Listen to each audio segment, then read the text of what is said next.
Welcome to my channel. We will learn today Constituent Assembly.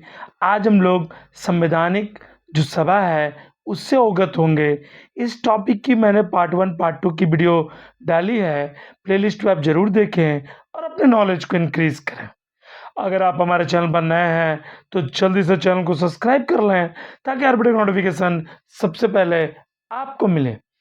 अगर आप CTET, ठीक है, इसके साथ साथ KVS, इसके साथ साथ NVS और राज्य में जितनी भी टेट की परीक्षाएं होती हैं और भी जो अदर कॉम्पिटिटिव एग्जाम होते हैं उसके लिए टॉपिक बहुत ही महत्वपूर्ण है। ओके, तो हम लोग पहले क्वेश्चन को जान लें। पहला क्वेश्चन क्या है? संविधान सभा का संवैधानिक सलाहकार किसे नियुक्त किया गया? देखिए, जो कंस्टिट्यूएंट जो एडवाइजरी कमेटी में थे, यानी कंस्टिट्यूट जो संविधान हमारा था उसके जो एडवाइजरी कमेटी में थे उसे किसे नियुक्त किया गया? तो वह थे VN राव को। संविधान के विभिन्न पहलुओं के अध्ययन हेतु संविधान सभा की कितनी समितियां नियुक्त की गई थी? तो 13 समितियां। देखिए, संविधान के जो विभिन्न पहलू थे, विभिन्न एस्पेक्ट्स थे, संविधान सभा ने अलग अलग समितियों की नियुक्ति की थी। उसमें से जो समिति थी वो 13 थी। संविधान सभा के प्रारूप समिति की नियुक्ति कब की गई? यानी जिसे हम लोग इंग्लिश में कहते हैं ड्राफ्टिंग कमेटी। संविधान सभा के प्रारूप समिति की नियुक्ति कब की गई? 29 अगस्त 1947 को। ओके, आप आगे जान लें। भारतीय संविधान सभा की प्रारूप समिति के अध्यक्ष थे। देखिए, बहुत ही महत्वपूर्ण क्वेश्चन है। ड्राफ्टिंग कमेटी के प्रेसिडेंट आपसे पूछे जा रहे हैं, तो वह थे डॉक्टर BR अंबेडकर जी। यानी भारतीय संविधान के प्रारूप समिति के अध्यक्ष जो थे वो कौन थे? Doctor BR Ambedkar. संविधान सभा के प्रारूप समिति में सदस्यों की संख्या कितनी थी?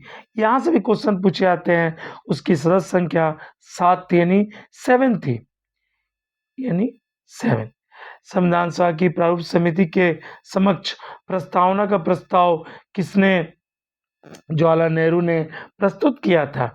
देखिए, इसे हम लोग ऑब्जेक्टिव रिजोल्यूशन कहते हैं। जो संविधान की जो प्रारूप समिति है, इसका जो इंग्लिश नेम है वो ऑब्जेक्टिव रिजोल्यूशन।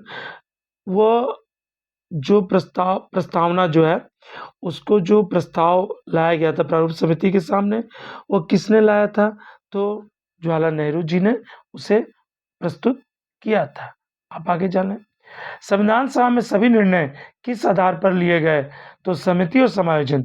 देखिए, संविधान सभा में काफ़ी अलग अलग मुद्दे थे।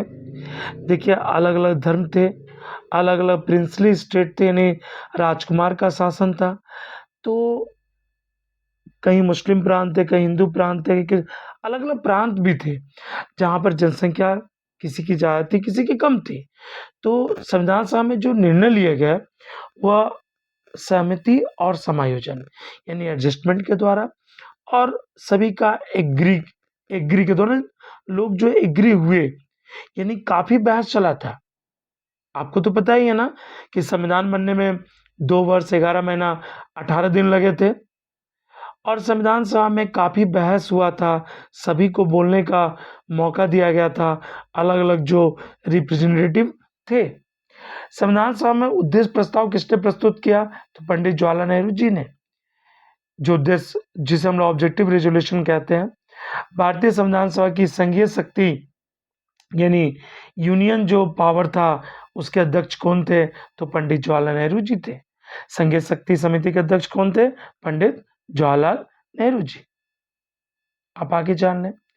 भारत को एक संविधान देने का प्रस्ताव कब संविधान सभा द्वारा पारित किया गया?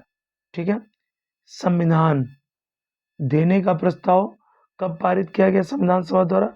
22 जनवरी 1947। देखिए, प्रस्ताव तो बहुत है, लेकिन भारत को एक संविधान, यानी भारत का भी अपना संविधान होगा, इसका जो प्रस्ताव है कब संविधान सभा द्वारा पारित किया गया? ये पारित किया गया 22 जनवरी 1947 को। संविधान निर्मात्री सभा में झंडा समिति के अध्यक्ष कौन थे? देखिए अलग-अलग समितियां बनी थी, जैसे कि संवैधानिक सलाहकार समिति, झंडा समिति, संघ समिति, ये अलग-अलग समितियां थी। तो यहाँ आपसे जो प्रश्न किया जा रहा है कि संविधान निर्मात्री सभा में जो झंडा समिति के अध्यक्ष वो कौन थे? जे.बी. कृपलानी। राष्ट्रीय झंडे की अभिकल्पना को भारत की संविधान सभा में कब ग्रहण किया गया? जुलाई 1947 को।